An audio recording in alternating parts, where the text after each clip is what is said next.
Хайырлы күн! Добрый день! Добро пожаловать на уроки казахского языка. Тема сегодняшнего урока – «Кто вы?» Сіз кімсіз? Познакомимся с новыми словами. Адам, әке, ана, заңгер, дәрігер, оқытушы, аспаз, есепші, сатушы, кеңесші. Грамматическая тема урока – личные местоимения первого, второго, третьего лица. На этом уроке мы подробно поговорим о личных местоимениях. Местоимения, которые указывают на предмет, но не называют их, относятся к личным местоимениям. Они делятся на единственное и множественное число и имеют первое, второе, третье лицо. Познакомимся с личными местоимениями в единственном числе.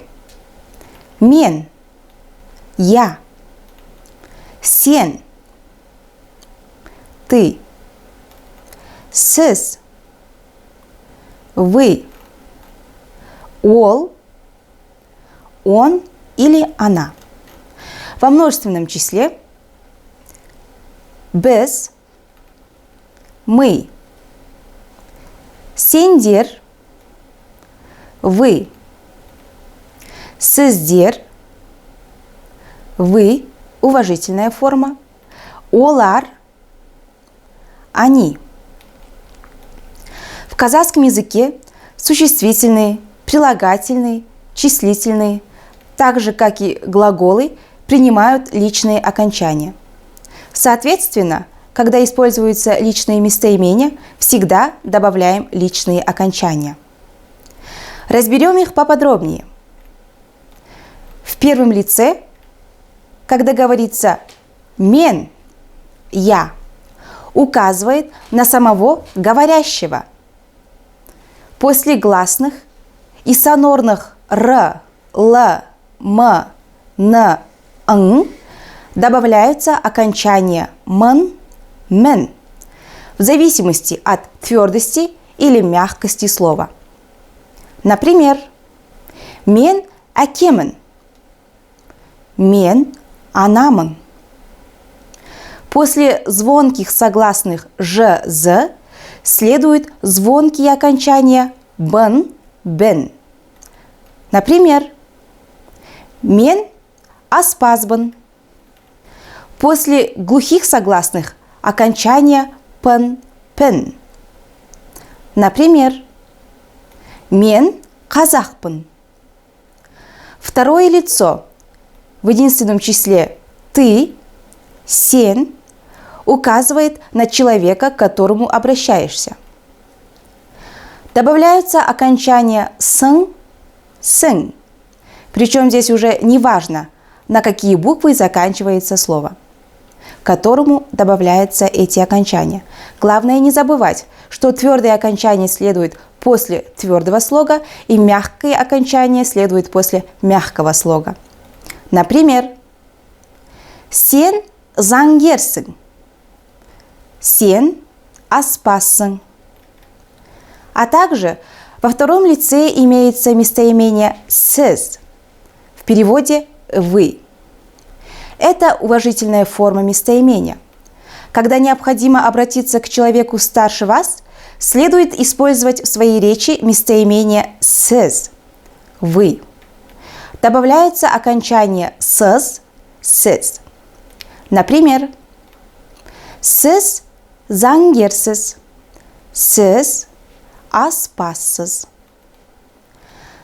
В третьем лице окончаний нет.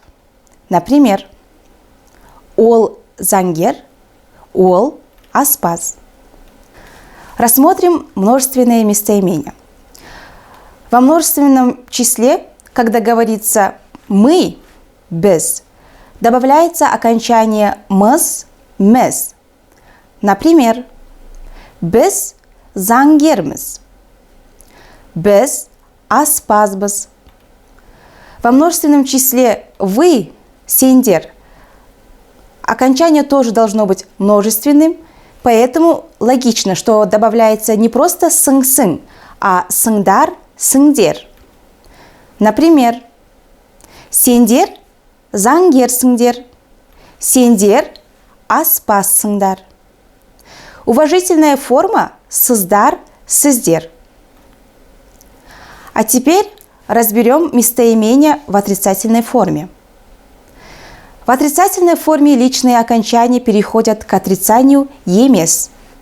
В казахском языке «емес» переводится как отрицательная частица русского языка «не». К слову «емес» соответственно добавляется окончание личных местоимений. Рассмотрим их в таблице и приведем примеры. Мен емеспін, сен емессің, сіз емессіз, ол емес. Біз емеспіз, сендер емессіңдер, сіздер емессіздер, олар емес. А теперь приведем примеры с участием новых слов. Мен дәрігер емеспін, я не врач. Мен сатушы емеспін, я не продавец или продавщица. А теперь рассмотрим, как образуются вопросительные предложения в казахском языке. В казахском языке вопрос образуем с помощью вопросительных частиц маме, бабе, папе. Частицы пишутся раздельно и стоят в конце предложения. После конечных гласных и сонорных звуков и, л, р, у к основе слова прибавляются ма, ме, в зависимости от твердости или мягкости конечного слова. Например, ол оқытушыма, ол заңгерме. После конечных звонких з, ж и сонорных согласных звуков м, н, н к основе слова прибавляется ба, бе. Например, ол аспазба. После конечных звонких б, в, г, г, д и глухих согласных к основе слова прибавляется па, пе. Например, ол бастықпа. Когда отвечаем, можно использовать модальные слова я, да, жоқ, нет. Рассмотрим их в примерах. Сперва ответим на вопросы в отрицательной форме. Ол есепшіме? Жоқ, ол есепші емес. Сен маратсың ба? Жоқ, мен марат емеспін. Ол дәрігер ме? Жоқ, ол дәрігер емес. А теперь рассмотрим в положительной форме. Ол сатушы ма? Я, ол сатушы. Сіздер аспазсыздар ма? Я, біз аспазбыз. Сен заңгерсің бе? Я, мен заңгермін. Следует запомнить, в казахском языке, в отличие от русского языка, вопрос «кім?» – «кто?» ставится лишь к существительным, обозначающим человека. Например, бала – ребенок, қыз – девочка, дәрігер – врач.